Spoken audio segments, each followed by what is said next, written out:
Абу Хурайра радиаллаху анхудан келген, бул дагы Термизиде келген хадис хасан. Кана Расулуллахи саллаллаху алейхи ва саллям юаллиму асхабаху, Аллахтын элчиси сахабаларына үйрөтчү эле дейт, айтып. Эмне деп? Ида асбаха хадукум фалияқул. Силердин араңарда бирөө таң аттырган болсо айтсын. Аллахумма бика асбахна, ва бика амсайна, ва бика нахья, ва бика намут, ва илейкел масир. Эмне деп айтсын дейт? Аллахумма бика асбахна. О Аллахым, сенин буйругуң менен, сенин урсатың менен биз таң аттырдык. Сенин жардамың менен.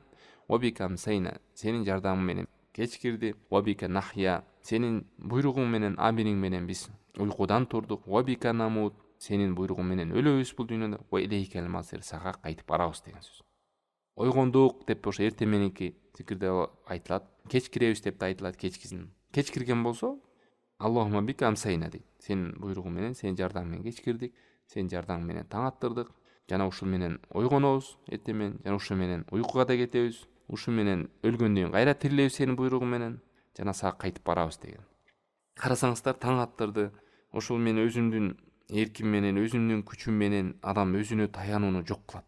Бардык нерсени Аллах Тааланын амири менен, буйругу менен, жардамы менен деген нерсени жүрөктү Аллахка байлоо. Таң аттырса да, кечкирсе дагы. Бул бир. Экинчиден карасаңыздар, бул хадистин башында эмне деп келди? Көңүл бура турган жер. Кана Расулуллахи саллаллаху алейхи ва саллям юаллиму асхаба дейт. Мына айтканда эртең мененки кечки зикирлерди пайгамбар саллаллаху алейхи ва саллям сахабаларына үйрөтүп атат. Бул эмне? Бул өтө зарыл экенинен кабар берет. Бул кандай кош көңүл болбош керек. Эмне эле эртең мененки зикирди үйрөтүп атат бул? Эмнеси ушунчалык токтоло тургандай эмес. Пайгамбар саллаллаху алейхи ва саллям үйрөткөн өзүнүн сахабаларына. Кээ бир хадистерде келет. Кана Расулуллахи саллаллаху алейхи ва саллям юаллиму кама юаллимуна сурата минал Кур'ан деп. Аллахтын элчиси бизге үйрөтчү эле дейт. Ошол эле намазда келген ат-тахият, ошол азкарларды кадимкидей Кур'андагы сүрөлөрдү үйрөткөн дейт. Кандай келсе ошондой жатташтыкты, ошол зикирде келген маанини үйрөнүү, мына мунун бардыгы үйрөнүүгө келет. Туура айтыштыкты. Жана ошол келген мазмунунда эмнелер камтыган, эмне деген маани жатат бул жерде. Мына ошолорду айтуу менен зикирлер таасир берет адамга. Рахат алат ошо менен. Иманы көтөрүлөт. Аллах менен болгон айтып аткан зикирде тили быдылдап, жүрөгү талаада болбойт. А ким билбесе, маани түшүнбөсө, албетте ою башка жакта болот, таасир албайт. Мына ошон үчүн бизге пайгамбар саллаллаху алейхи ва саллям сахабаларын үйрөтүп аткандай, биз андан да зарылбыз. Ушул келген айтылган сөздөргө маани берүү, ичиндеги маанилерин түшүнүү, туура айтуу. Мисалы, ба деген сөз эмне берди? Аллахумма бика асбахна. О Аллахым, сени менен таң аттырдык, сени менен кечкирдик деген эмне деген сөз? Сени менен тирилебиз, сени менен өлөбүз, сага гана кайтып барабыз. Сени менен деген сөз берди. Ба ул истиана дейт араб тилинде.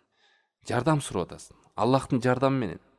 Себеби адам ушундай алсыз, адам унутчак, адам бир ийгиликтерге жетип алса, бардык ошо жакшылыктарын өзүнө байлап коет. Мен маңдай терим менен, менин эрким менен, менин күчүм менен, менин аракетим менен, менин мээнетим менен деген сыяктуу нерселерге байлап, мен кылбасам ким кылат, мен бар, силер бар деп, ошондой текеберлик, өзүнө таң калуу, өзүнө баа берүү, ушундай өзүн курутуп кое тургандай сөздөр, ишенимдер пайда болуп кетиши толук ыктымал адамда. Ошон үчүн адам эртең менен таң аттырса да, кечкирсе дагы дайым өзүн алсыз тутуп, бардык жакшылык Аллахтан, адамдан келген жакшылык болсо да Аллахтын буйругу менен ошо адамды жибереди Алла Таалам. Сенин жардамыңсыз, буйругуңсуз мен таң аттыра албайм.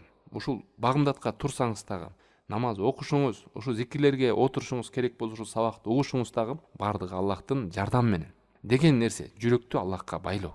Канчалык адам өзүн алсыз тутуп, Аллахка таянса, ар бир жакшылыгын Аллахтан деп билсе, өзүнүн кыйындыгына эмес, өзүнө бир нерселер таянуу эмес, мындай адам өсөт, мындай адамдын иманы көтөрүлөт, мындай адамга Алла Таалам тауфик, ийгилик берет. Мына ушул пайгамбар саллаллаху алейхи ва саллям дайыма эртең менен кечкирсе дагы дайыма жүрөгүн Аллахка байлап, ар бир келген ийгиликти, жакшылыкты Аллахтан деп, Аллахтын жардамы менен таң атып атам.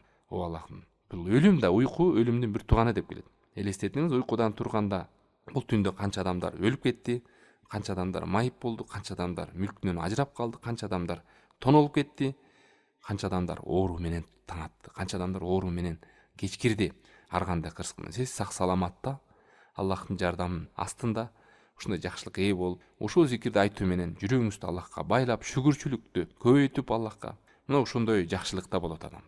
Ошон үчүн баарыңыздарды чакырып кетем, эртең менен кечки зикирлерге кош көңүл болбойлу, маани маңызын жаттап түшүнүп, кандай келген болсо ошондой айтып, түшүнбөгөн жерлерди сурап, бул дүйнөдөн үзүлгөнчө эч калтырбастан айтып жүрсө, алхамдулилля канча деген жакшылыктар келет. Анан эскерткүч нерселер ушундай келген бейишке кирет, күнөөлөр кечирилет деп келет. Ошондой келгендер ушул дээрлик калтырбай айтып жүргөндөргө толук ыктымал. Эмнеге? Себеби пайгамбар саллаллаху алейхи айтат: иннамал амалу бил хаватим, амалдар аягында билинет дейт.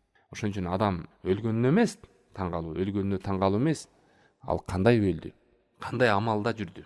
Амалдардын эң жакшысы Аллага дайыма аткарылып турган. Ана бүгүн айттың, эртеси жок, кеч айтсаң бүгүн жок, андай эмес, постоянно. Аллахка биз бул дүйнөдөн жаныбыз үзүлгөнчө ибадатта өтүп кетебиз.